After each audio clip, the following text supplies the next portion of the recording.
வணக்கம் நேயர்களே.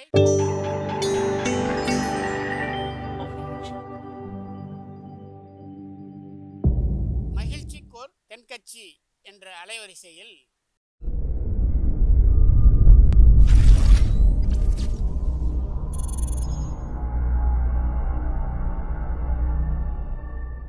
சிரிப்போம், சிந்திப்போம், செயல்படுவோம் என்ற தொடர் நிகழ்ச்சி தினமும் காலை 8 மணிக்கு யூடியூப் அலைவரிசையில் ஒளிபரப்பாகும் என்பதை மகிழ்ச்சியோடு தெரிவித்துக் கொள்கிறோம்.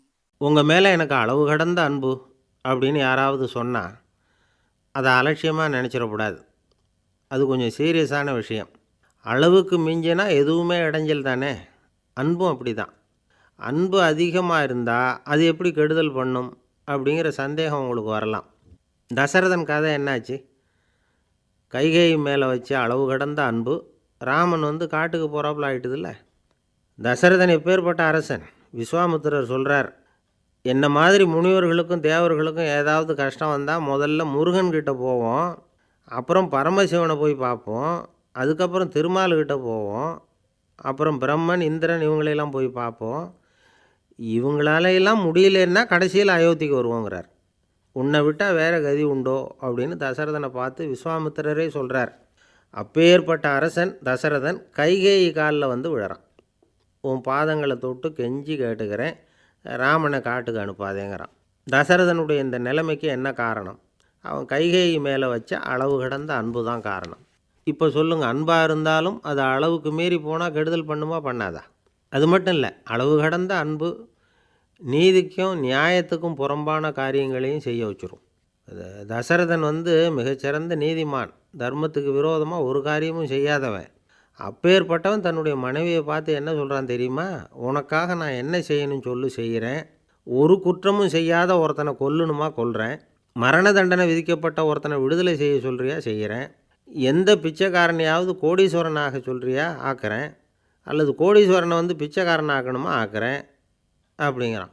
நீதிக்கு விரோதமான இந்த பாவங்களை செய்கிறதுக்கு அப்பேற்பட்ட அரசன் எப்படி துணிஞ்சான்? மனைவி பேரில் வச்ச அளவு கடந்த அன்பு தான் காரணம். திரிசூலம், வஜ்ராயுதம், வாள் இதுகளால் தாக்கப்பட்டால் கூட அதையெல்லாம் கொஞ்சம் கூட லட்சியம் பண்ணாத ஒருத்தன் காமதேவனுடைய மலர் அம்புகள் தாக்குனா அதை அவனால் தாக்கு பிடிக்க முடியல, விழுந்துடுறான். காமதேவனுக்குள்ள மகிமையே அதுதாங்கிறார் துளசிதாசர். அதனால தான் பெரியவங்கள்லாம் என்ன சொல்கிறாங்கன்னா, எதையும் அளவுக்கு மீறி செய்யாதேங்கிறாங்க. அப்பா, அம்மா, மனைவி, மக்கள் எல்லார் பேர்லேயும் அன்பு அவசியம்தான். ஆனால் அந்த அன்பு அறிவுக்கு புறம்பாக இருக்கக்கூடாது, அளவுக்கு மீறியும் இருக்கக்கூடாது. அப்போ தான் வாழ்க்கை சுகமாக இருக்கும். இல்லைன்னா அவஸ்தை தான். அளவுக்கு மீறின அன்புங்கிறது புரியுது, அது சரி. அறிவுக்கு புறம்பான அன்புங்கிறது எப்படி? ஒரு தாய்க்கு ஜலதோஷம் அல்லது ஏதோ ஒரு தொற்று நோயின்னு வச்சுங்களேன். அந்த அம்மாவுக்கு தன்னுடைய குழந்தை பேரில் அளவு கடந்த அன்பு. தனக்கு நோய் இருக்குது, அது அடுத்தவங்களுக்கு தொற்றக்கூடியது அப்படின்னு தெரிஞ்சிருந்தோம் அன்பை காட்டுறதுக்காக அந்த குழந்தைக்கு முத்தம் கொடுக்குறேன்னு தூக்கி வச்சுக்கிட்டு கொஞ்சம் ஆரம்பிச்சிதுன்னு வச்சுக்கோங்க, அது நல்லா இருக்குமா? இதுதான் அறிவுக்கு புறம்பான அன்புங்கிறது. அது மாதிரி விலங்குகள்கிட்ட அன்பாயிருன்னு சொல்கிறோம். அதுக்காக புலிக்கு முத்தம் கொடுக்க முடியுமா?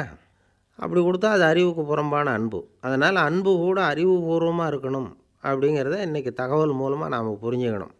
இந்த காலத்து காதலன் தன்னுடைய காதலிகிட்ட சொன்னானாம், இதை பாரு, உன் பேரில் எனக்கு அளவு கடந்த அன்பு, உனக்காக என்ன செய்யணும்னு சொல்லி செய்கிறேன். நெருப்பில் நடக்கணுமா நடக்கிறேன், நீரில் குதிக்கணுமா குதிக்கிறேன், உயிரையே கொடுக்கணுமா கொடுக்குறேன் அப்படின்னா. சரி, வர்றேன் ஞாயிற்றுக்கிழமை சாயந்தரம் 6 மணிக்கு இதே இடத்துக்கு வாங்க அப்படின்னு அந்த பொண்ணு.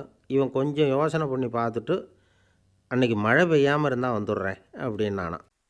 ஐயா தென்கட்சி கோ சுவாமிநாதன் அவர்களின் மகிழ்ச்சிக்கோர் தென்கட்சி தொடர் நிகழ்ச்சியினை கேட்டு பயன்பெறுங்கள். நிகழ்ச்சியினை பிடித்திருந்தால் உங்களுக்கு கமெண்ட் பாக்ஸில் உங்கள் கமெண்ட்டுகளை பதிவு செய்யுங்கள், ஷேர் செய்யுங்கள், லைக் செய்யுங்கள், கண்டிப்பாக சப்ஸ்கிரைப் செய்யுங்கள். நன்றி, வணக்கம்.